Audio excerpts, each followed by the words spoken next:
effort to come to the capital of Belgium and the capital of Europe for this Proud to Teach All Erasmus Plus project. I'm going to take the pointer with me. You see here that my name is Marijke Wilssens. I'm the project coordinator of Proud to Teach All. And today we are here in the Department of Education to reflect on two questions which we put in the invitation of today. What could help you and your team to develop an inclusive school culture? We have all been thinking about teaching all learners in our communities, but it's not always that evident. So we need support in this, we need help. And that's the first question. We always also hope that policy will also be a tool to support this. So what kind of policy do we have and do we need in our own school, in the local community, maybe also in the regional and the national level? And then we need collaboration. We need collaboration with learners, with parents and families, with colleagues, and with other partners. And that's what brings us together. You here in the live audience, both, I don't know where exactly to address the cloud, which is in the camera, represented. And these are the participants who are following this event. Post-COVID, it's more usual in a blended way. So more people are even following online in a Wednesday afternoon, which is a bit a busy moment for people in education in Flanders in Belgium, because the only afternoon that you don't have school.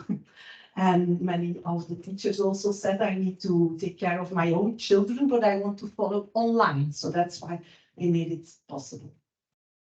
We are happy that we could be hosted here in the department, the Ministry of Education. The Ministry of Education also has a website where you can find much information on education in Flanders. That's important for our international guests. Online, I know that we have guests from South Africa, Vietnam, and also of the participating countries in this project, which I'll present later. So they might have, and also here we have present a huge delegation by train from the Netherlands. Huge, I mean, compared to the total group. I'm very happy that we can have a live exchange a bit later with all of you.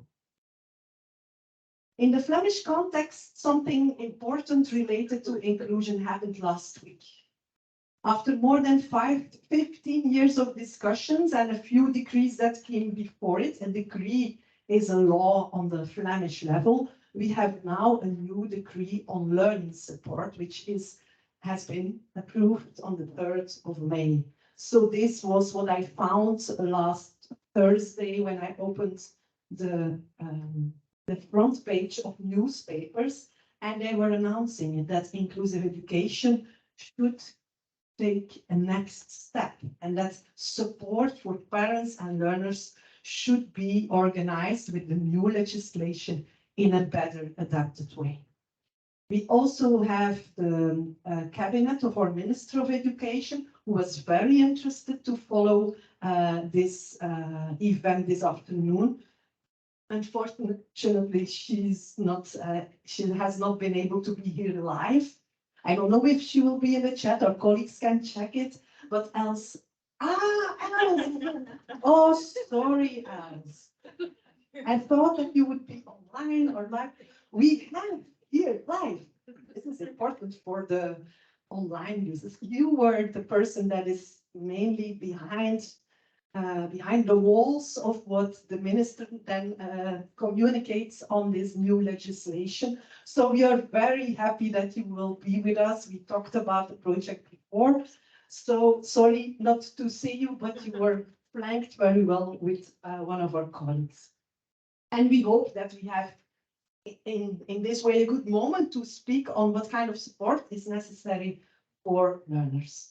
This is also the website with all the new actualized information, and I think that Els is also behind all the work that you can see here. So all the documents on the new policy of the Flemish community, on the legislation, on how the support will hopefully become even more better, with better competences to support the children in the classrooms. This information is all available for people who might need actual info. Related to what we have been doing. We have been working with 5 countries. We host the project from Belgium, but we are very happy that our Latvian colleagues are also in the project. We have a colleague from Portugal who unfortunately was last minute, did have to cancel her flight, but she is with us online and she will also be in the corner work online. We have the Netherlands, which are very near to Belgium, so as our neighbors speaking the same language are also represented today. And we have Tracy from the United Kingdom who will speak to you soon. What is the program? Well, you see here that we have a quite full program for this afternoon. I'm now introducing you to the project, and I will soon speak about the outputs and objectives. Then we have Annet Devroey of UCLL, Leuven, one of the Flemish partners. Then Tracy, which I just mentioned, will speak about dilemma-based coaching. And last of all, we have the colleagues of the consortium, Hannah, Inge, and Judith, who will speak about the voice of learners and what we can learn. After the break is also important. But after the break, there is interactive corner work. Unfortunately, not possible to follow online. Sorry for that, for the colleagues in the cloud. But the people live here will, after the break, be able to speak with us on 3 topics. First one is inclusive policy. How can you realize it in the practice of your daily work? Second one is coaching your colleagues. And the dilemmas, how can you deal with dilemmas you have? And the last one is also the same people that gave the introduction, will have given the introduction on the learners' voices, but they will be flanked by Amaryllis, who's one of the head teachers, principals of the proud project schools here in Belgium.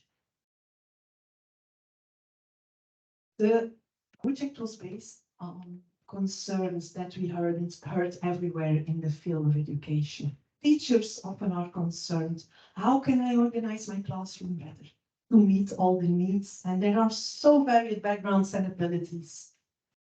How can I adapt my teaching and learning methods and serve these needs? And also, often I get reaction of colleagues that are not always so inclusion-minded. So what can I say when they talk about excluding a certain learners or dropout of learners? Another teacher said she focuses more on certain individual learners, like Yassir. She says, I have here this pupil with very complex behavior. What can I do with him? Shall I refer him to services, to special services? How can I take the background of his family into account? If it's a learner with a foreign background or speaking another home language than the Dutch language or whatever language you speak at home. And is this referral then still possible within the concept of inclusive education? There are special services, therapists, social workers. How can we collaborate with them? Special educational needs coördinators, what we call zorgcoördinatoren or leerlingenbegeleiders in secondary, what you call interne begeleiders, I think, in the Netherlands. They also have specific concerns like, okay, we want to take next steps towards inclusion. How can I support the teachers like Teresa and Martina that you have seen? And how can we strengthen our collaboration with families? And also with the professionals. And can I guide professional learning? because professional development and professional learning are crucial. They are the main focus of this project. And it's also very clear in the research that investing in professional development, which we do this afternoon together, collaboratively is very important. But how can you do this in the school level, in the regional level, in your local community? School leaders, and I see some of them here, also have specific concerns. How can I encourage my staff to develop inclusive competence? How can I collaborate, or can we collaborate more with parents and local partners in the community? And last but not least, the focus of school leaders also lies on the school policy. How can we develop a school policy that is more inclusive? Or maybe it is already in what we have written in our policy documents, but not in practice yet. If we speak about inclusion in this project, we mean high quality education for all learners. This is important because in certain moments also here, I don't know in your country or context, inclusion is related to children with disabilities or special educational needs only. Whereas in the research, it is really an evolution that has been going on in the last decades already, that we focus on all learners. Whatever their cultural background and home language, the socioeconomic position of their family is, whatever gender they have, or if they have a certain religion that influences how they look at education or not. So the intersectional way of keeping this all in mind for all learners made us focus on the main ABCs of inclusion: accepting all learners, making them belong, and forming a community together. How can we strengthen these competences together then? Well, we found a solution in forming or building or launching professional learning communities. Professional learning communities in the 10 schools that participated across our 5 countries, they are coming together with a group of colleagues, and they try to answer the local needs and learning questions. And they try to focus on the needs of all learners. In the Proud objectives, we had 4 goals, 4 objectives. First one was to develop good professional development strategies for this learning community. How can we make sure that what we do together in a learning community is effective and feasible?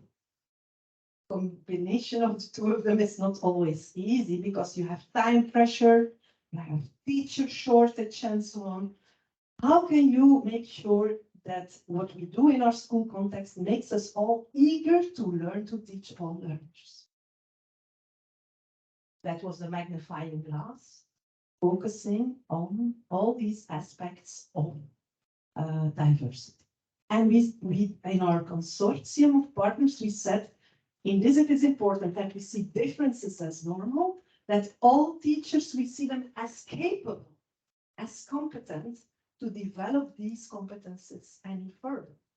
If we think that one of the teachers is not able to develop the competences in our team, then it will also become difficult to teach all the learners of the school together.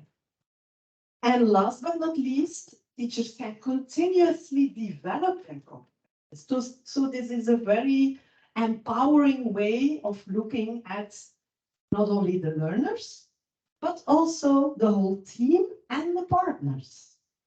I deliberately mention the partners now, because sometimes you see that schools tell me, we can do it, and our kids, we welcome them and all, and our team is capable of doing it, but, and then they talk about these parents don't want to say something, or the therapist, or the school psychologist, and then you see in how I act a little bit that there come negative stereotypes, I would call them, on that are not believing in the growth options for all professionals.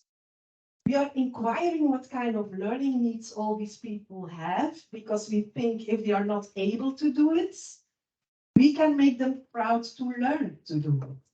And we focus on the 4 core competencies which have been developed by the European agency focusing on inclusive education, also hosted here in Brussels for the whole EU. And they developed this profile. More information, you can find it through the presentation, which you will all get after today. So if you click here, you can find an interesting document translated in all the languages of the EU to make it available. And we use these competencies in our project.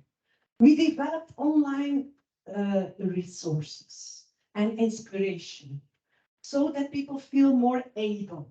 Many of you might have cooperated or heard about it, that we have been developing a series of podcasts.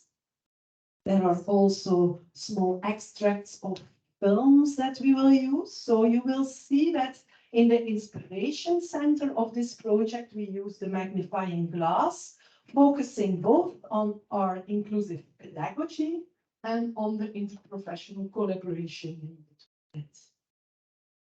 And the stories in the Inspiration Center will use the idea of an inclusive pedagogy, which mainly the colleagues of the UK, but also European agency informed us more about, to make sure that you can extend what is already available for some learners to use it for all learners, and that you also situate yourself as a learner. So I'm constantly learning. I've learned a lot the last few days. And if all teachers could have this in mind, there is a better opportunity that they will become inclusive teachers. If they also involve learners, families, and colleagues in the community, interprofessional collaboration will also make them stronger. I related to the project that was before this one, a Flemish project, Potential, Power to Teach All. It was one of the reasons that we searched for a European consortium. And there was a very important documentary, which we also used in the sessions of the training across the EU in this project. We are trying to also enhance skills of people in a coaching position. This can be experienced teachers, this can be school leaders, this can be therapists or support teachers that come in a classroom, and they could also coach the teacher, and maybe the teachers can coach each other as peers. We hope for that, to make sure that everybody feels proud to teach all learners. And we have mirror activities. In the mirror, you look to your own reflections. That's the idea, to reflect on what are your coaching skills and how you could help each other reflect on the collaborative process to realize inclusive practice. Then last but not least, we also have a 4th objective, which focuses on the interprofessional collaboration and professional learning materials that can support this collaboration.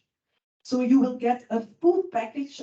You will find part of it translated to your local language, but more is coming. We have quite many professional learning activities in our professional learning package in English already available, to make communities of teachers and other educational professionals stronger together to cope with the challenges that inclusion brings. And we use the GPS. You might have seen that we use different optical tools like mirrors, like magnifying glasses. This is the GPS, but for us the GPS is to generate partner support. And in this GPS, the learning activities, they help you to follow your own needs, decide on goals, plan activities, and implement them in your local school, and evaluate the effects of what you have been trying out together in your team or in your learning community. So this gives you an overview. I hope I made you curious. The 4 outputs are all on our website. They all have, like I said, an optical tool, and I forget maybe to say that it was in the Inspiration Center, the binoculars on the inclusive pedagogy and professional collaboration. Why the optical tools? Because we think that your vision is crucial. If you don't have any inclusive vision that you develop together in your team and community, it will never work. Whatever learning materials we give you, how much support we might give you, it will never work if you don't look differently at the needs of all your learners and parents, and if you don't believe in the power they all have to work inclusively. You see that this website comes in different language versions, apart from the English one. Under development is the Dutch version, because all the translators come after the developing process. They are now working hard. Also, they have been starting in Latvia to translate to a very beautiful language, which I didn't know before this project so well, Latvian language. And also another very beautiful language, the Portuguese language. So also the materials, some of you might have seen the panel reportage where one of our schools was in the documentary, and where you saw some of the people of our Portuguese team who have been developing materials. This gives you an overview. One of the pages, Inspiration Center. This one is the guide for coaches. You see that the colors changes. We hope that the colors help you a little bit. Blue color was inspiration. Everything in green on the website is for growth of everyone in your team. So guide for your coaches. Professional learning package. The red light maybe to have a look together on how you can make things even better than you already do. And then last but not least, we also have a softer color to influence our policymakers in yellow. Els is already laughing, so I'm happy. Because we think we need policymakers, not only in the department here in Brussels or EU departments, but also locally in your schools. If you want to know more, you found us already through our blog, because the event was announced on the blog. We had a very intensive meeting with all partners this morning and yesterday, and we made a promise that we will make more blog messages available for you between now and the end of the project in August. Which means that whenever you get curious again, how could I use, what kind of things that you meet here or get to know here, be aware that in the last week of August, everything needs to be ready for the project stops, and then we will, of course, have much more content available. I want to thank you for your attention. I have all the partners here. You can follow us, and we really invite you kindly today to tweet about us. I know that some of our famous teachers, tweeters, ex-students are very good in tweeting, in using Facebook and LinkedIn. So if you find it an interesting afternoon, or you have learned something, or you have a critical idea, always feel welcome to share it today with this hashtag. So after the meeting, we can reply on what you have been sharing. And this is also, of course, for the people at home, online. You can tweet or LinkedIn, give LinkedIn reactions or Facebook reactions also across the EU and even wider. Annet. Annet is the following colleague. She will talk from UCLL about policy.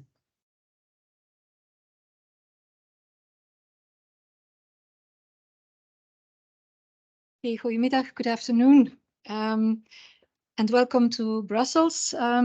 If you need. Okay, thank you.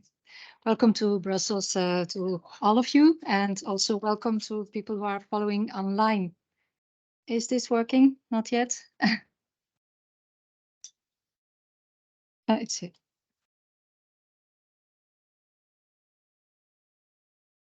It seems that it will be work. No? Werkt het? Ja, werkt mee. Ja, misschien moet ik dichter staan. Ja. Okay. Okay, I will start again. So good afternoon and welcome everyone here to this conference.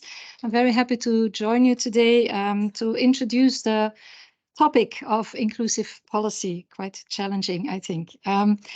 I used to think that we should firstly speak about inclusive practices because many practices are happening in schools.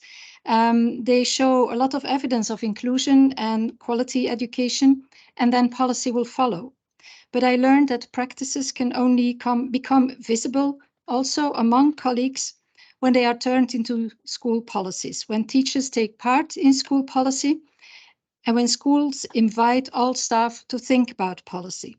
Then teachers will be happy to contribute and show how this can strengthen their work, and it will make them proud to teach. What a beautiful title of this project, I think.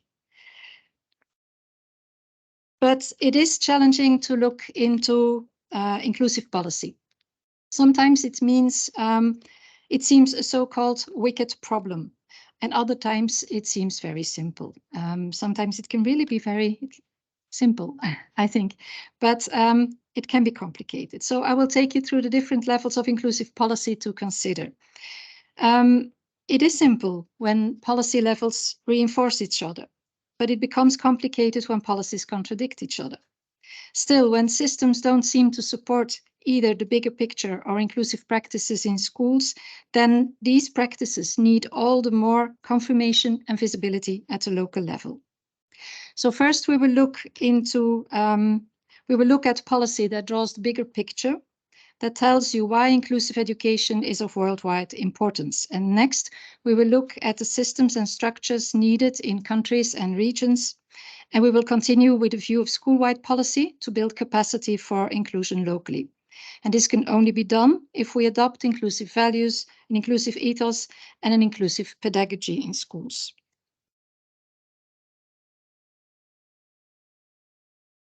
So the first and big question is why we need to have strategies for inclusion.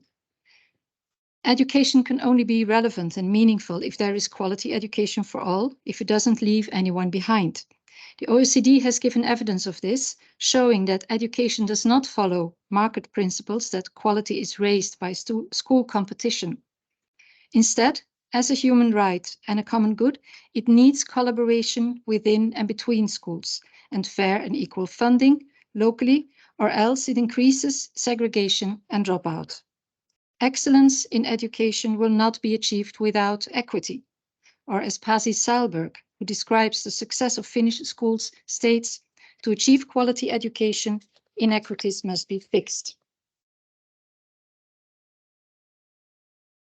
Education must pursue excellence and equity, or in other words, the best learning opportunities for all and true participation to build democratic societies.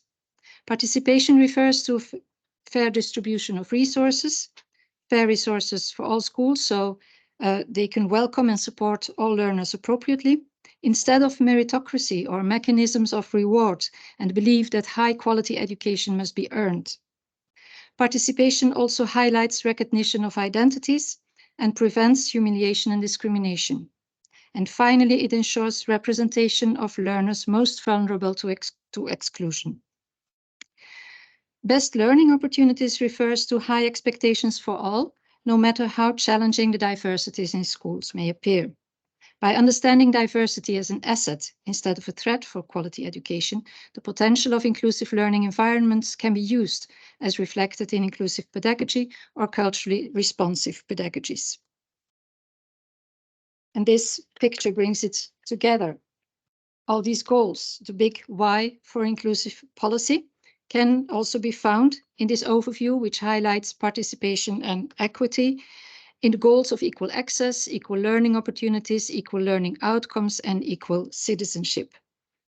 It can be linked to the SDG 4 and its targets, such as equal access to primary and secondary education in the local school, to pre-primary education, to technical and vocational, and to higher education, to ensure that all learners are prepared for relevant skills and decent work, to ensure gender equality, to improve outcomes of literacy and numeracy. Targets can be adapted to the context, and this is where we move to national policies, national and regional policies. I'm sorry.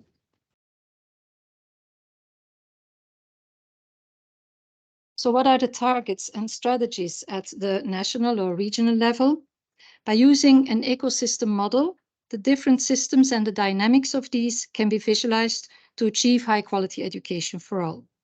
For true engagement of each learner, the dynamics of learning must take place in a school environment where collaboration, systems of support, leadership, and professional development for diversity and inclusion are nearby. This school environment must be supported by community commitment and leadership, interagency or interprofessional cooperation, and development and coherence between schools, especially in transition stages. Beyond this level, school communities must be supported in working towards inclusion by legislation, curriculum development for all, governance and funding, teacher education for inclusion, monitoring, and quality assurance and accountability. And to show some of these different and cooperating systems and structures, these include systems of governance and cross-sectoral collaboration to work in coherent ways towards inclusive education. And this means that the goals of different services and schools served must be aligned in working towards inclusion. It also includes legislation that guarantees equal access and fights discrimination, curriculum and assessment that includes everyone, welcoming parent participation and parent organizations, and teacher professional learning opportunities and funding. And as an example for funding, it must be flexible, ensuring fair general funding and throughput funding for adapted teaching and internal support, beside input funding for more specialized services. And this is not a picture of places. This is a picture of inclusive education, which includes different systems of funding. But if we focus too much on specialized funding only, then other funding will be diminished. So it's important to look at throughput funding at the same time. As an example of teacher professional learning, as Marijke already mentioned, it's important to base this on frameworks of competences and base this on values of inclusion, so that teachers are aware of the areas of competence that are most needed to prepare them, not only teachers, but also those who collaborate with teachers in inclusive schools. And this is what has been made or renewed in a new profile for teachers, the profile for inclusive teacher professional learning, which is not just for pre-service teachers, but for all teachers throughout their career and whatever their role is in education. They are included in this work, as well as other professionals with whom they work. So also teacher educators, school leaders, mentoring teachers, everyone who is involved in inclusive education. Another aspect, very important aspect, of course, of systems to be built at the national, at the regional level, are monitoring systems. So systems of monitoring and quality assurance are crucial. And in this regard, it is important to monitor not just access, so who is in mainstream schools, for instance, but also equal opportunities in class, who is in mainstream classrooms. So monitoring must be done in a transparent way to be able to follow up on all aspects, all goals of inclusion in order to set targets for further development.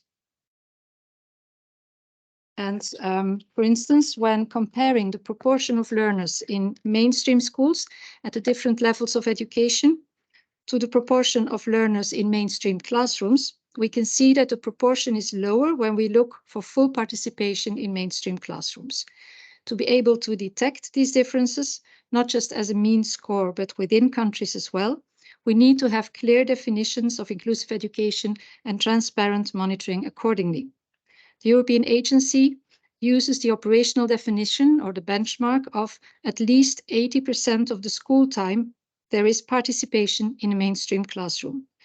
This way, it is possible to know more clearly what is behind the numbers that are registered. In some countries, the proportion of learners in mainstream schools may be very high, but when you look at the proportion of learners in mainstream classrooms, it does not always differ from countries which have a high number of learners in special schools. So this needs registration at the level of schools, adopting a similar benchmark for monitoring inclusive placement or inclusive education at the level of equal access and equal opportunities. The first table gives an indication of equal access, and the second table may give an indication of equal learning opportunities. So we move to the next level. At a local level, schools do not work in isolation anymore. They collaborate with the local community and with other schools. Countries show school cluster policies or larger school communities that work together to improve their collaboration with local services and to develop inclusive systems at the community level. The aim is to develop communities of difference that offer a strong policy for inclusion for all learners, and in particular for learners vulnerable for dropout or exclusion at any time in their school career, and for learners who need more personalized support.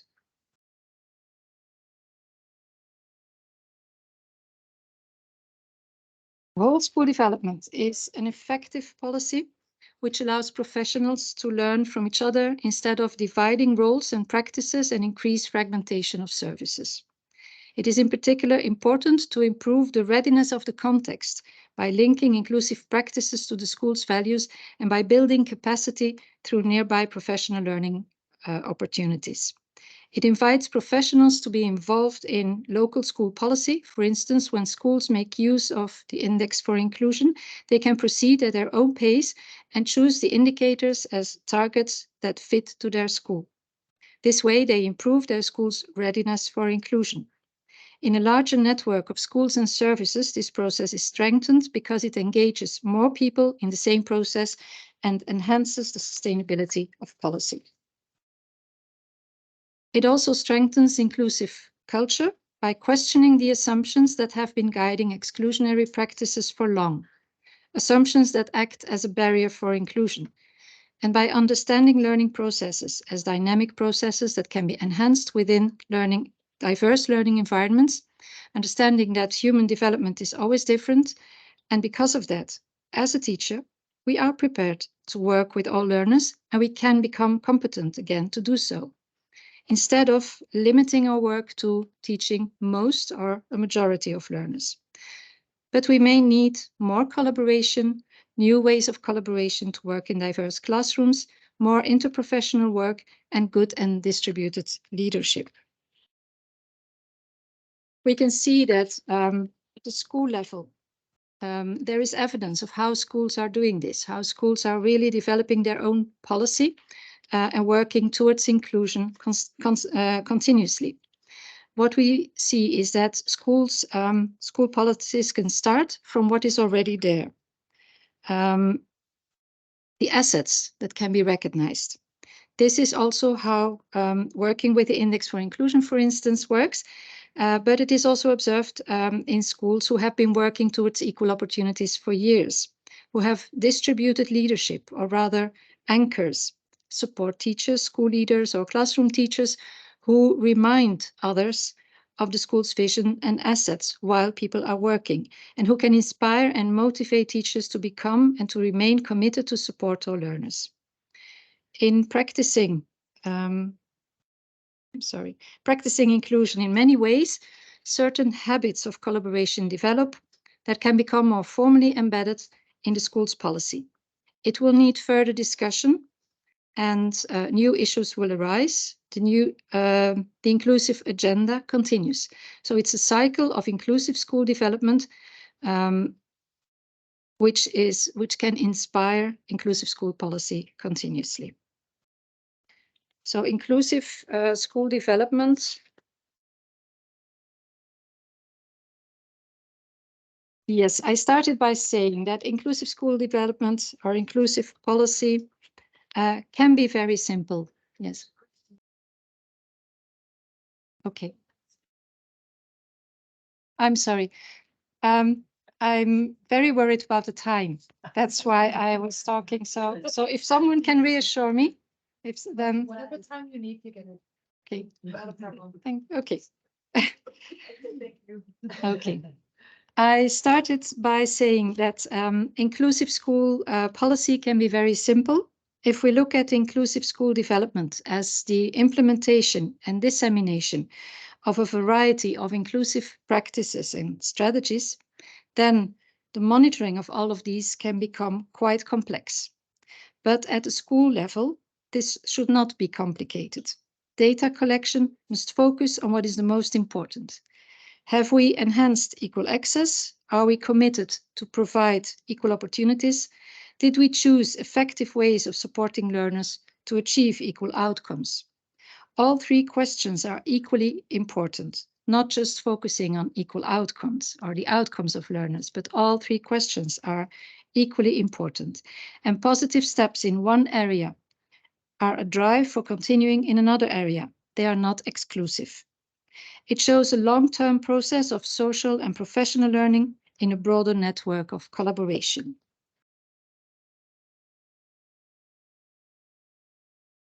So to conclude, at all levels, we must create new opportunities for dialogue. And I think this is what was, these are the professional learning communities that the project has been working on. So we need many opportunities for dialogue, including parents. We must look for a connection of all policy systems for equal opportunities, diversity, inclusion. It is all about inclusion and quality education for all. We need to develop leadership for inclusion and enhance the visibility of all learners in schools. We need to encourage and support diverse student grouping and collaborative teaching and support.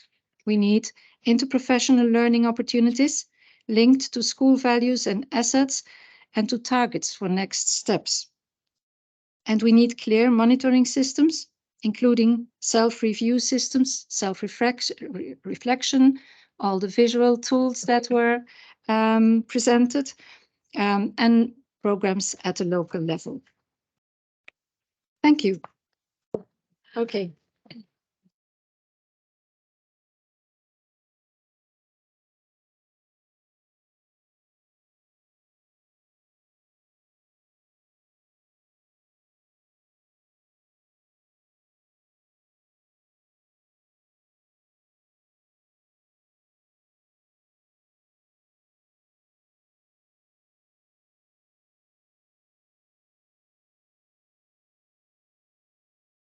Hello, good afternoon, everybody. My name's Tracy Edwards, and I am from Leeds Beckett University in the United Kingdom.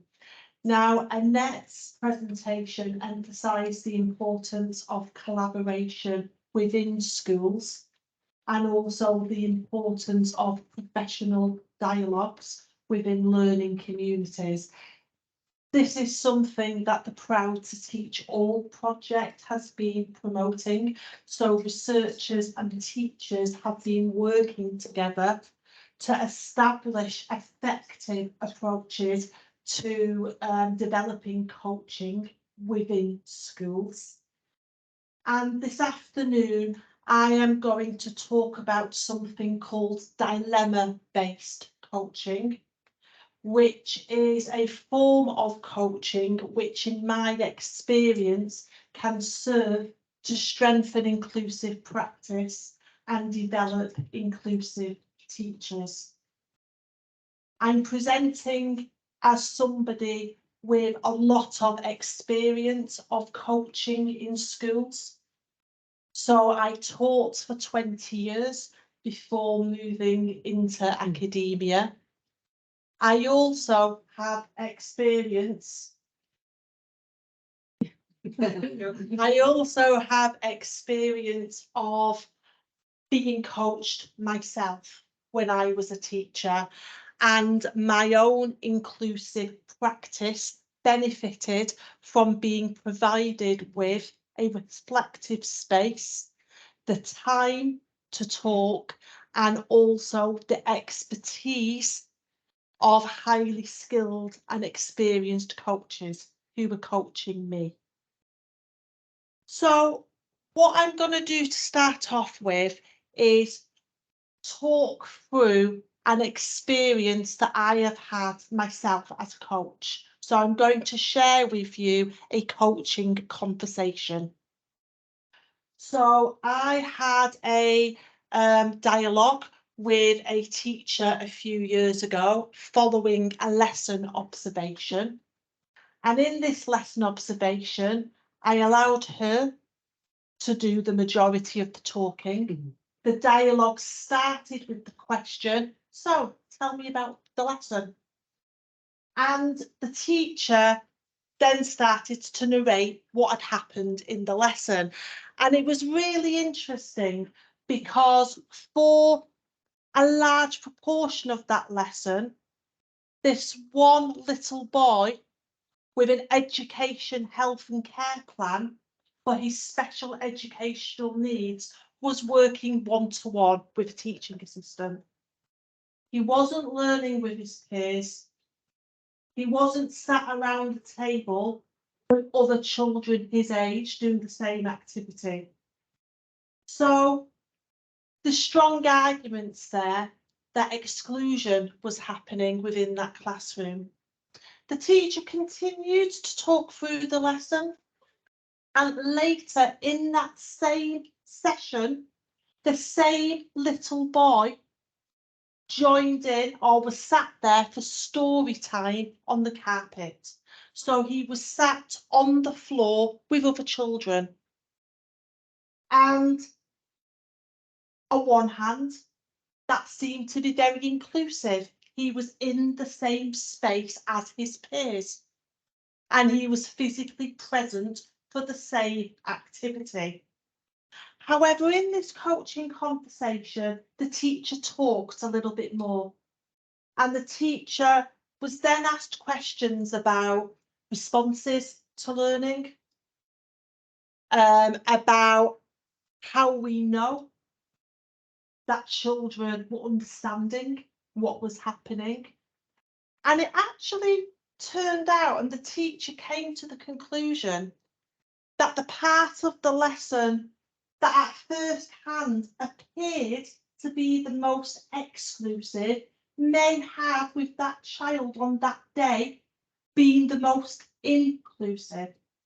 And whereas usually it's not great practice to have single children working with single adults, on that day it may have been the appropriate thing to do.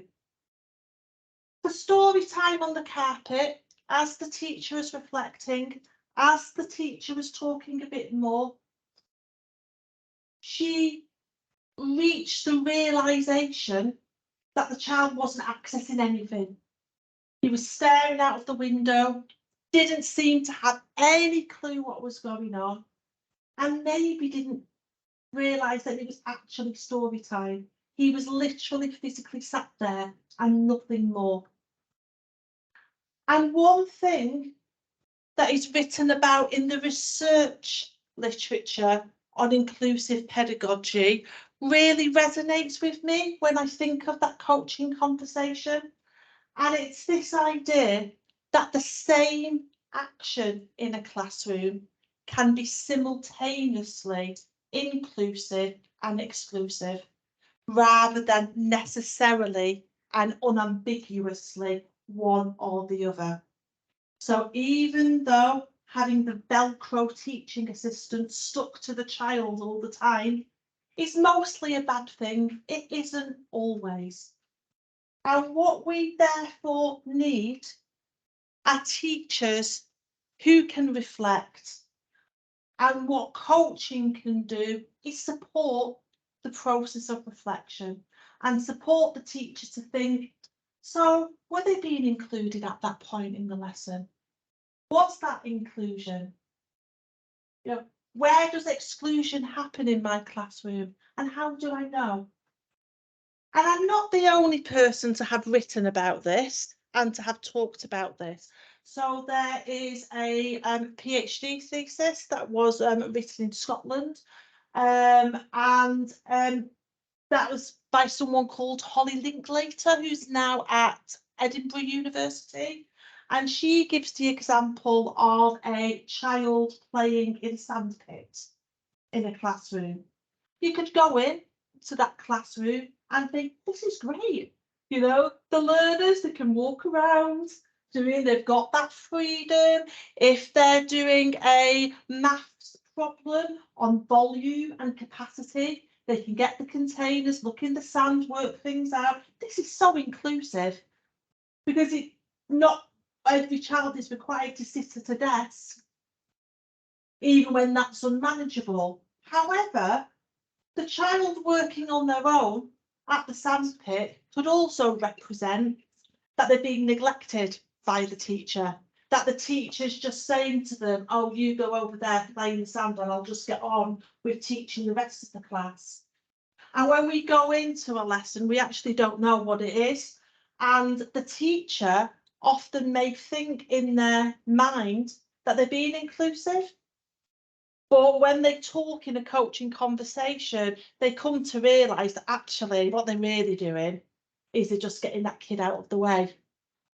So coaching can be very, very powerful and very enabling of inclusive practice, because it gives this space for us as teachers to reflect on our professional dilemmas.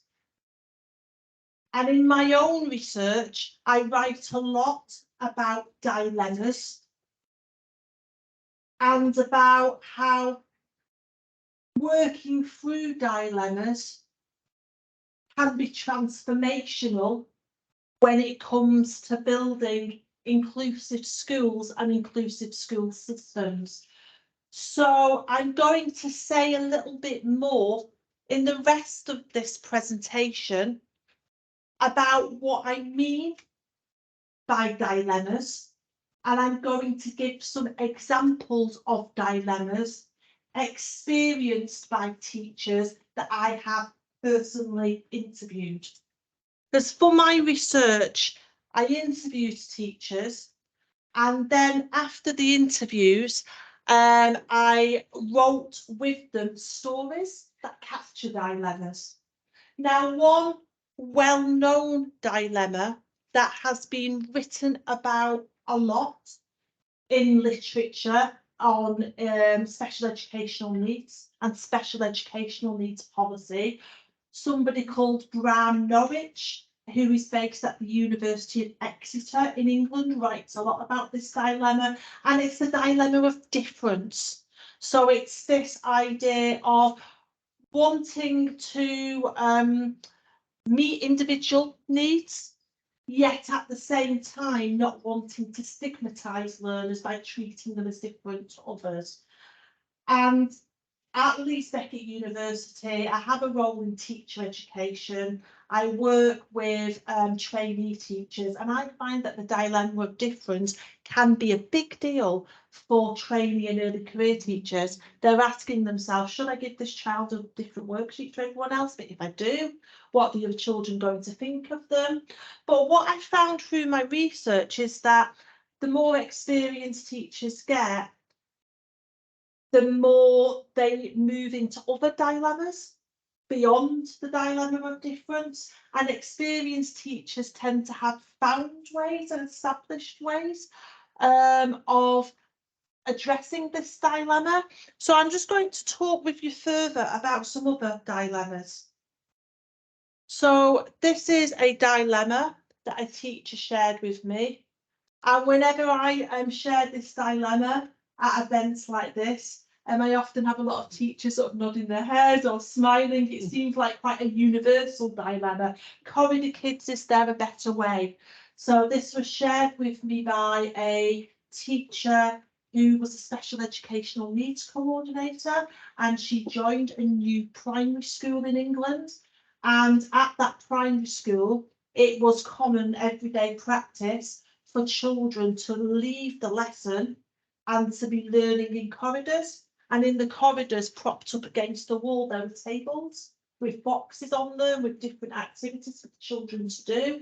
And this teacher wanted to do better than that. and wanted to have the children in the classroom, but she was being told by her colleagues that that wasn't possible and that the children had to go out of the classroom so that others can learn and that they can learn, and that they wouldn't be learning if they were in the classroom with everybody else. And then she started thinking, am I being naive for thinking it's actually possible to have the children learning outside of the classroom? And inclusive practice often involves that dilemma, doesn't it? Where we think, you know, is it me? Am I just being a little bit, you know, idealistic here? Do you know what I mean? Or is it actually possible? And then another dilemma that was shared with me. This is a fascinating one. I've written a whole book chapter about this, just this one dilemma. Should I be having this conversation about death? This was shared with me by a teacher in a secondary school, a teacher of religious education. I imagine that's not on the curriculum in every European country. It's a core compulsory subject in England, and we take a multi-faith approach to teaching it. I had a pupil with severe learning difficulties and Down syndrome, and she, as part of the RE curriculum, with teenagers, she was teaching about terrorism, about euthanasia, all these complex, controversial issues, and she had, you know, like a young person in her class who didn't really seem to be accessing those topics. And she said that every week she just felt really embarrassed because the lesson was on capital punishment. And she had this pupil there, and she was thinking, is this appropriate? Should this young person be here? You know, can they access this? And should she be talking about this stuff with this pupil who has communication issues? But she found that the pupil in her class actually did have experience of death, but not an understanding that death was a thing. She lost her grandfather a few weeks before the lesson on death, and her understanding was that he went into hospital and never came out, and that was it. So actually, by having the conversation about death, she was really supporting this young person to process her bereavement. And then I'll try and make it quick because I'm aware of the time. We also have dilemmas, don't we, in our practice around what's working. So how do we support the pupil with elective mutism to communicate? What do we do? And in a coaching situation, the role of the coach is to support the person being coached to interact with reality. So when you use the puppets, what was going on? How did they respond? Do you think they liked the puppets? How do you know? What were they doing? And yeah, I used the term dilemma quite loosely in relation to that. It's important to have these conversations. Another teacher shared this dilemma with me. She had a pupil with complex special educational needs in her class in a mainstream ordinary secondary school. There was a teaching assistant in that class. There was a special educational needs department. There were learning mentors. There were things going on to support the young person to access school residentials and things. But the teacher still had this nagging question: is this good enough? Is there more that we can be doing? And in speaking with this teacher, I mean, this is something that the teacher thought, but her reflection was that the other learners in the class were getting a lot out of having Anna in it. And she found that the behaviour of the class, the camaraderie of the class, was most likely a lot more positive because Anna was in there. However, she questioned whether or not that was good for Anna. So a coaching situation can support those reflections. What is stopping the teachers I work with from using assistive technologies? So this was a deputy head in a school. Teachers didn't want to use assistive technologies because they thought it was cheating. And then the dilemmas were around, well, what's important? That they learn cursive handwriting, or that they can construct a text or write a story. So you've got that dilemma, that coaching conversation around what matters. So with dilemma-based coaching, the teacher may not come to the coaching conversation with a thought through dilemma. They may be talking about the lesson that you observed and watched. They may be talking about their performance over the years, or over the year if you are their head of department and it's part of performance development. That's something that we have in the English school system. But part of the role of the coach in dilemma-based coaching is the elicitation of the dilemma. So, what school do you work in? Tell me about the class, who's in the class, then what's challenging you at the moment? You know, and the teacher might go, oh, well, I just can't get Johnny to I don't know, come out from under the table. Do you mean he always wants to go under the table? And then you go, so what's the dilemma? Do you, and you actually try and sort of tease out, what is the conflict, what is the tension for you, why is this difficult? And in doing that, we're connecting the theory, the things that we learned, the pedagogy, the insights into inclusive practice with the actual practice of teaching. We're also investing in the development of the teacher as a reflective practitioner. So in a way, we're moving beyond seeing it purely in terms of inclusive practice and seeing it as developing inclusive teachers. So Annet talked about the importance of inclusive school policies and inclusive policies more widely, and about inclusive practice being contingent on policy. Inclusive practice is also about having teachers who are inclusive practitioners. And with that in mind, I'm now going to hand over to my colleague who's on video, and she is going to share her thoughts on dilemma-based coaching. This is my colleague, Professor Rachel Lofthouse, who's also at Leeds Beckett University. Shall I hold the microphone up to Rachel? Put it by the computer. Oh, where's her?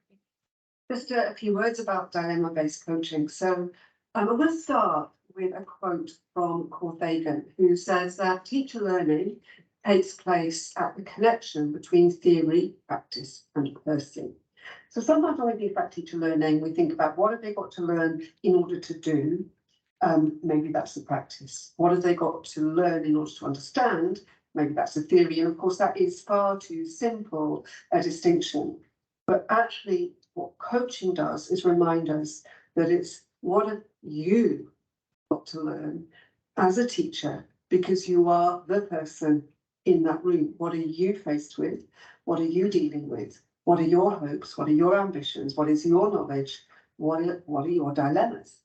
So Fagan reminds us about the person as central in teacher learning. Coaching is an opportunity for teacher learning. It's also an opportunity for building relationships. It's an opportunity for creating a sense of well-being, but let's focus on it as an opportunity for learning. What we do as a coach, whether we are formally trained to be one or whether we're acting in that capacity with a colleague, is we support another person's thinking. And in doing that, we help to secure their decision-making, which will ripple out at some point into action. Maybe not immediately, but potentially into action. So we're trying to create this ripple from thinking to decision-making to action. And we do it through managing a conversation that we have with them. And that's the essence of coaching. It's a managed conversation through which we enhance opportunities for reflection, of critical and creative thinking, because those things will make a difference to us in practice. So what has this got to do with dilemmas? Well, perhaps the space where we most need to spend time reflecting and to have enhanced opportunities for creative and critical thinking are in the real dilemmas that we face as teachers, whether those dilemmas are related to inclusion or something else. So, dilemma-based coaching is an opportunity that we use to create deeper reflection, more critical and creative thinking, to solve the problems that emerge. Maybe not solve them immediately, but to create the capacity for those dilemmas to be managed and dealt with. When we introduce dilemma-based coaching through our research and in our partnership work, we have a series of question stems that we offer participants to use to manage their conversations with. They're not a script, we call them a scaffold. They help us to remember what might be useful to provoke the other person to think about. So whether it's about situating the dilemma in the context, whether it's about acknowledging our level of current confidence in relation to that dilemma, whether it's noting how we feel about that dilemma, whether it's recognizing that we probably aren't alone in needing to manage and deal with and respond to that dilemma, to think about who else we might work with or talk through. But it's also about acknowledging that if we really work with our dilemmas reflectively and using critical and creative thinking to help generate responses, then as teachers, we are learning. And it's also worth exploring what learning emerges from exposing ourselves to working with the dilemmas that we face. So, dilemma-based coaching is an approach that you might be interested in. Some of you may choose to have a go at this in workshop later, and we can certainly share more information with you if you'd like to hear more. Okay, so thank you to Rachel. So in the workshop later, for those of you who will be joining that workshop, there'll be an opportunity to have a little practice at dilemma based coaching as much as is feasible in the 45 minutes of that workshop.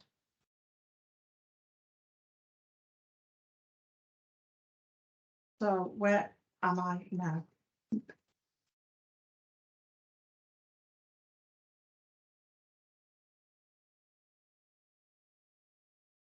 Thank you, Judith. I don't know.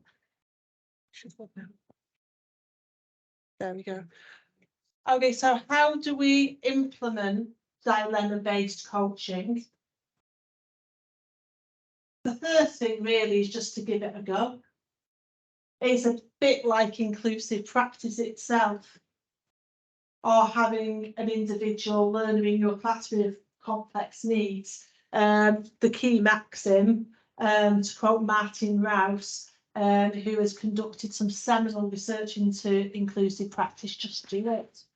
Just do it. Beyond the actual coaching conversation, the coaching relationship is also important. So in the context of a school, if it's two teachers in the same department, if it's a head of department with an early career teacher, an important thing is establishing rapport between the two people. So in my experience, an effective dilemma-based coaching conversation involves a little bit of natter at the beginning. That's a Northern English word. A little bit of anecdotal conversation at the beginning. You know, you might just talk about what you had for dinner last night or something like that. That's nothing to do with education. And what I personally find as well is that there's value in just making it clear that it is a coaching conversation, that it is dilemma-based coaching, to actually say a few words. Okay, we're going to have a conversation now about your lesson. Or we're going to have a conversation about the year you've had in this school. And in this conversation, we're going to be using something called dilemma-based coaching. You know, do you know what that is? And just actually have that sort of contract to start the conversation, rather than create any confusion, or any sense that you're experimenting with an approach, but the other person's not aware that you are. And then I find that very broad, open questions that invite the other person to open up are beneficial. So just saying, tell me about your school, or tell me about that lesson. Tell me about your form group. And then the balance of the dialogue should be shifted heavily towards the person being coached. So the person being coached should, generally speaking, there are no absolutes here, be talking at least 80% of the time. Because it's about you providing the space for them to reflect.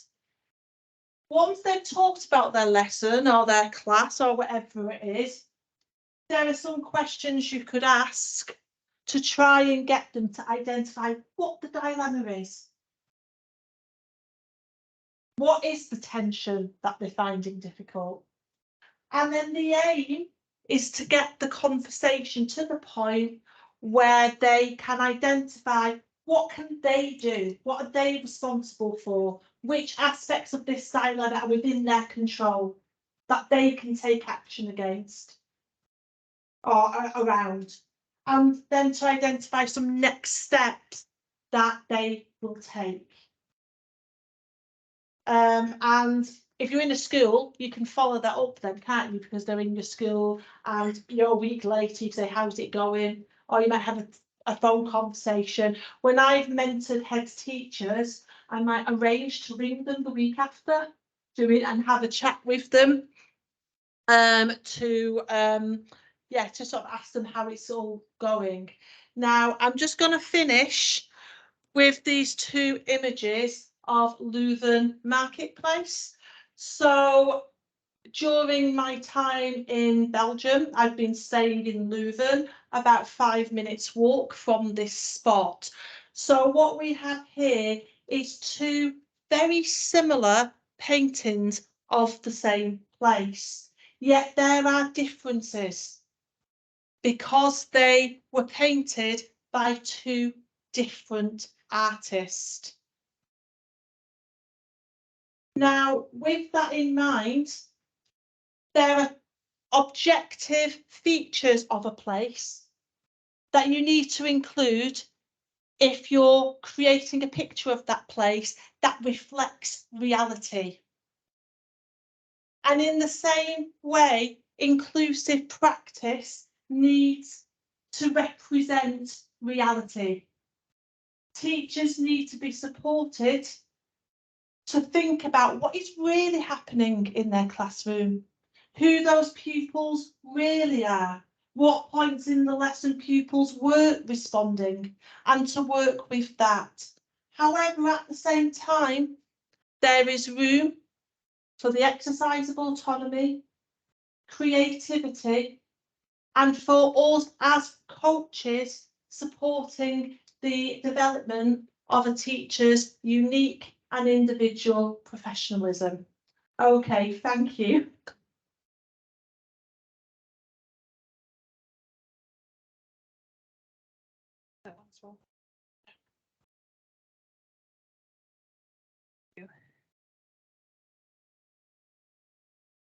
So we decided to skip part of the presentation now because we think it's very important for you guys to be able to discuss with each other. We're all together here, and I think the most interesting ideas are over there and not over here. So we want to have time for that. I would strongly suggest the parts that we're skipping are completely written out beneath every slide. So you can just read what I was going to say. We will be talking about the people we do it for, the children, the pupils, the learners. and how do we listen to them? How do we have their voices heard? So I was going to tell you about what the link is with inclusive pedagogy, but you guys will read that at home.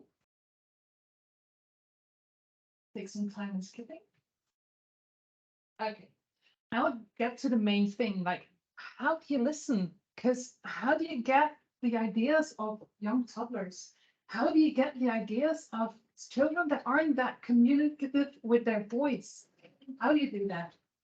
And I had the opportunity to do that in 2 schools, or I will have the opportunity to do that in a second school.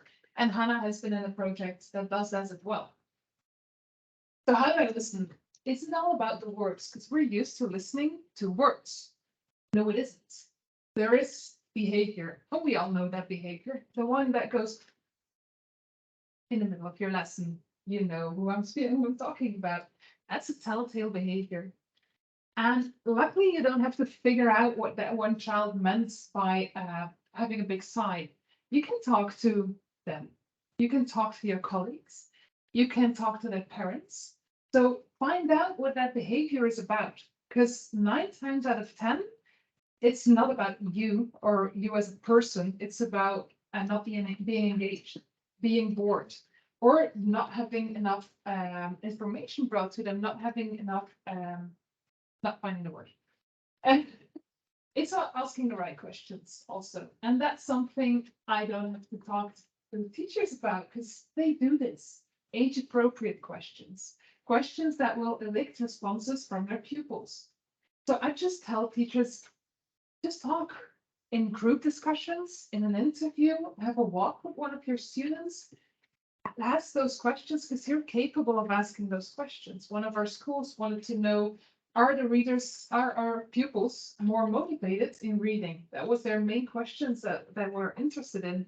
And I just tell them, and that's what I did for them in a video that we'll be seeing soon. It's also about creating safety, because sometimes that one teacher might not have the relationship with that one student to actually be able to go into depth, to actually get those critical responses, get their real ideas. So you might need to bring in another teacher or another person, or you may need to take time to start up the conversation to let the pupils know that I really want to know what you're thinking. Students are very much used to having to guess what the other adult wants to hear. If we give them a mathematical sum, we know the answer. If we ask them a question about history, we know the answer. That's what they're used to. If we want their opinion, their ideas, their needs, we don't already know the question. We want it from them. Give that time, create that space for them to be able to tell you. And then a few ideas on other ways than just talking. You could draw, like a classical ideas, draw your perfect classroom and then talk to them about it. What's in it? What's there? Where are the children seated? Where would I be? What would I do as a teacher? Another fun one, and very accessible nowadays, we all have smartphones. Depending on the age, the pupils have a smartphone. So give them a subject. First of all, get the subjects in your head clear, what I want to know their ideas on. And then tell them, I want you guys to show me how you experience reading. Let's take reading in the school. And then just send them out. Have them take pictures and discuss it either with them individually as a group discussion or however way is best in that time. Statement game is one of the things that we did in school when we already went to film all of those voices and to get all those voices. You can do that in different ways, but the thing is you give a statement to a pupil. I love to read. And then depending on the age, you go for yes or no, or with stages in between. I completely agree, completely don't agree, I agree a little, I agree. And ask them about it. Where are you there? Why are you there? And how could we change that? Last one, observing. I think it's been said here already. They tell so much without even knowing it. We as adults do it as well. I can know who's really interesting today, who's already heard the story, just by looking at you guys. Same thing goes for pupils, and they're way less subtle. And then just go meta. That's another thing. Pupils know how they want to tell you something. So just tell them, I don't really know whether you guys are motivated for reading or not. How can we talk about this? How could I find out your opinions? They might have ideas that are not on here that I couldn't come up with as I'm an adult. So just ask them, how are you going to talk about this? Usually they have an idea. Give them some time, but it might be interesting. So we went to Leuven-Limburg, which is a Belgian school, an amazing school. I felt so welcome. I really want to thank them. And they wanted to know, as I said, about the reading motivation. They have this big program in the school where they read every single day, all the school at the same time for 30 minutes. And then there are other activities with reading as well. And they wanted to know, did this change anything in the motivation of our readers? Do they like reading more? So we went there. We went with an amazing team filming production house, which is Always Hungry. And they send us a very short, very rough clip of what will be the final product. And that will be a video between 5 and 10 minutes that will show you way more than I will show you today. But it gives you an idea. That will be on our website as well by, I hope, the end of the school year. Als we op school komen en de bel gaat, dan gaan we eerst allemaal naar de klas en dan hebben we een map waar we al die boeken in zitten. En dan mogen we zelf boeken kiezen. Eerst alleen kind en dan moet de juffrouw een keer lezen en dan weer allemaal samen. Dan zijn we in groepen verdeeld en dat zijn zo de tekstenlezers en de vakkenlezers. Soms mogen die dan samen lezen met 2. En er zijn ook een paar kinderen die met iPad horen en doorlezen. Ik zou de plaats een beetje veranderen. Als je bijvoorbeeld zou willen lezen buiten en een paar kinderen zitten binnen, zouden we dan ook wel mogen. Als het leesmoment voorbij is, dan zeg ik zo in mijn hoofd, oh nee, ik wil nog een uurtje lezen. So for those who didn't understand, the last girl said, whenever the reading moment is over, I just say to myself, oh, damn it, I would like to read another hour now. That's one thing that they really made clear. They really loved the reading. Just a second. Nope. It always trips up when you do a video. So. Nope. Yeah, there we go.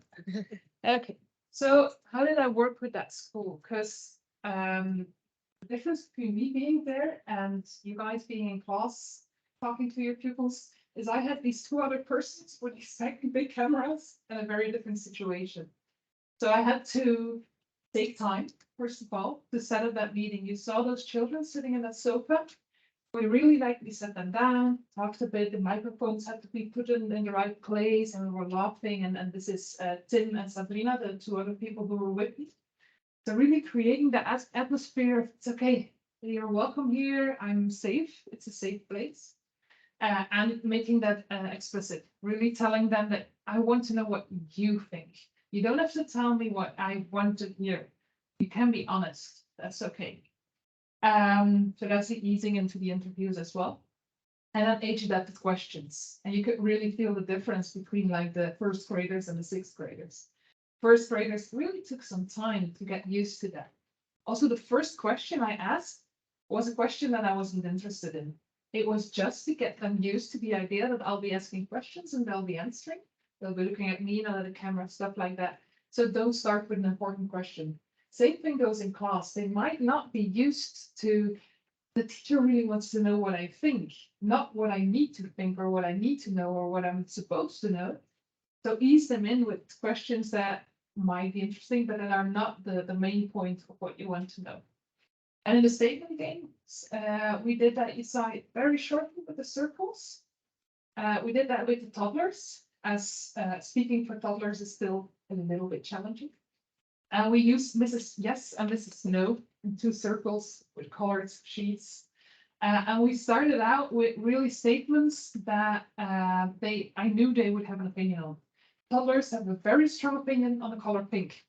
It's either something they absolutely love or absolutely hate. So they would try out with that one.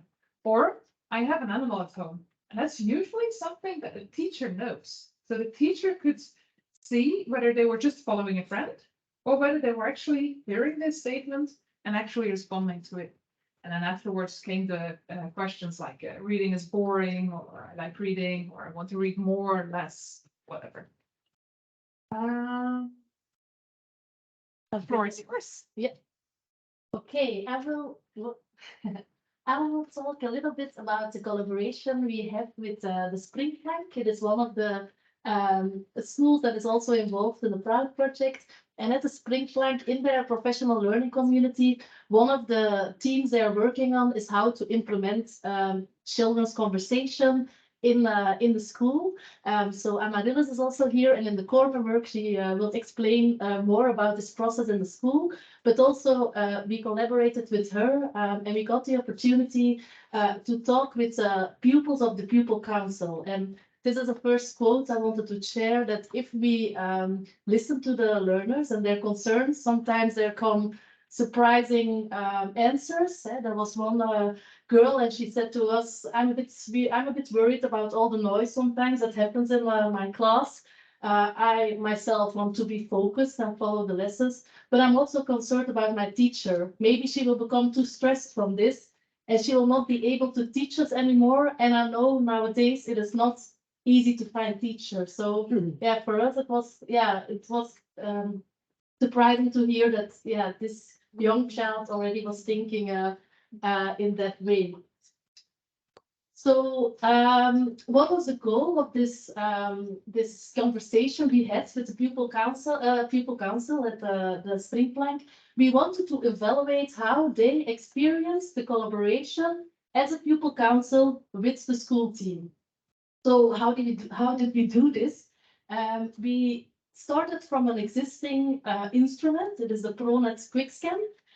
And we translated the statements that are in this existing QuickScan. It is an instrument that can be used for teams in general to reflect on their collaborative processes and to evaluate the collaboration as a team in any professional context. So we took out the questions there and we translated them to make it very concrete and very accessible to the situation of the students of the pupil council. So, for example, we asked about a concrete experience they had working together with the school team on the traffic safety weeks. So they had this experience, they did a lot of actions in their traffic safety weeks. And so we could ask them very concrete, for example, are you satisfied with what you have achieved at this traffic safety weeks? And how did you experience this collaboration with your school team? And we made it also very visual. You can see on the picture there. So this is a bit the setup we have made. So every child had the colors in front of them, and they also got a small figure, and they could indicate. So we always asked them a question, or we gave a statement to them, and they could indicate if yellow, if their answer was if the answer was no, this is negative in our school, in the collaboration, or if green, this is positive. And it was also very nice because then we also could ask them for concrete suggestions, how to, for example, if we saw that a lot of learners indicated that this was yellow, we could ask them, what do you need to move from this yellow answer to a light green answer? And then they also could give us a lot of concrete suggestions. I will show one suggestion on the next slide. What was also important is, of course, that we made agreements with them before we started this conversation. So we said to them, you don't need to answer. If you don't want, you don't need to answer. You can always choose to not answer. Or we also made the agreement, or we said to them, there is no right or wrong answer. Every answer is okay.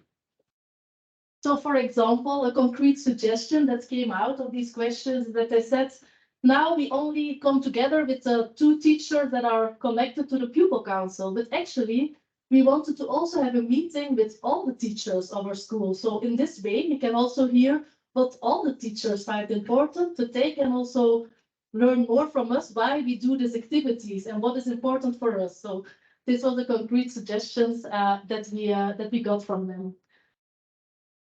Then I also want to have a very short want to tell you a bit about this project, because next to going to the school of Amaryllis, a string plank, last year we also went to 3 other schools, and there we had a lot of conversations with learners on teams, on the topic that the school team had chosen to work in their professional development as a topic. So for example, one school said, we want to improve the organization of the playground. So, and then we organized conversations with learners on this topic. We asked their opinion on these themes, and we were interested to see, can this motivate a school team in their professional development? And with the audio tapes we had from all these conversations from the children, we went back to the school team, and we saw that it often evoked a lot of feelings with the teachers. Sometimes it was recognition they felt, but sometimes also it was confrontational. We also saw that there was the critical view of the children was embraced by the school team. We also saw that the needs of the learners became clear by hearing this conversation of the children. So also in this phase of problem inventarization, it was very interesting also for the school team to sometimes, if they were thinking on a very practical level, listening to the learners made them see more the underlying needs of the children.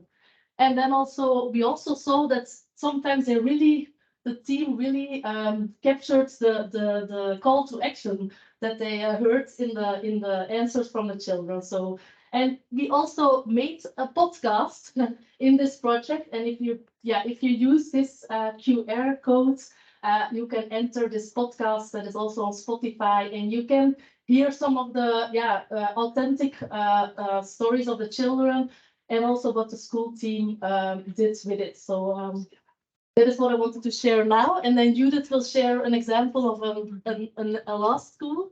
Yeah.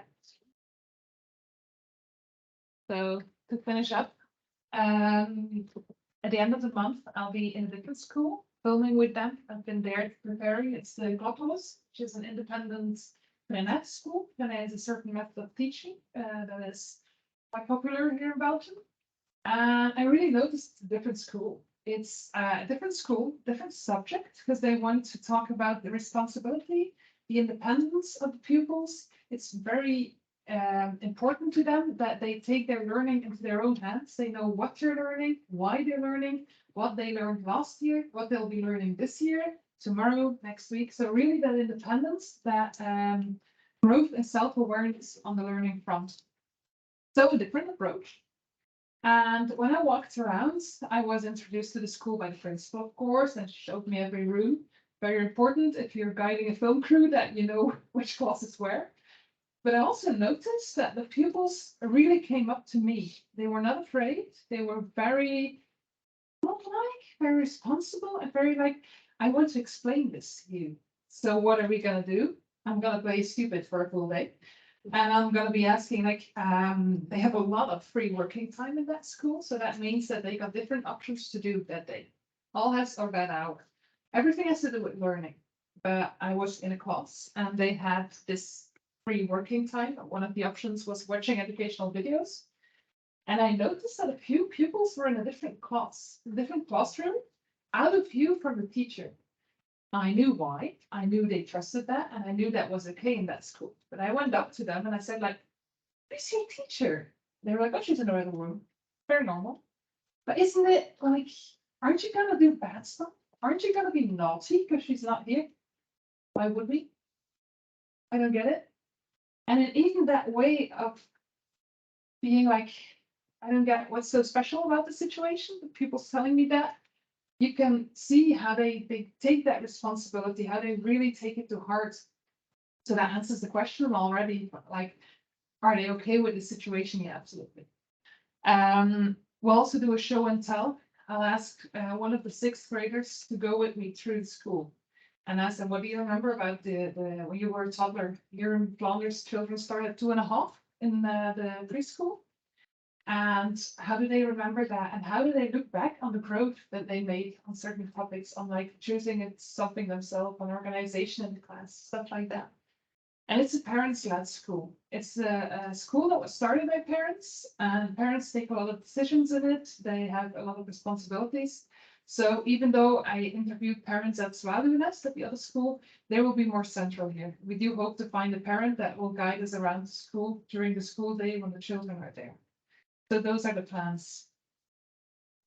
We are going into like a little break and it's a corner work, but I didn't want to let you go like that. So we have like a takeaway question, as in takeaway food.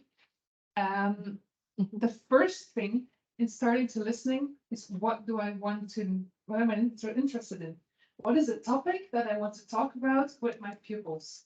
So that's my question for you guys. Whether you're a teacher, maybe you're in policy making, or you're a principal, what's something that you're really interested in hearing people's voices on? I'll give a short description on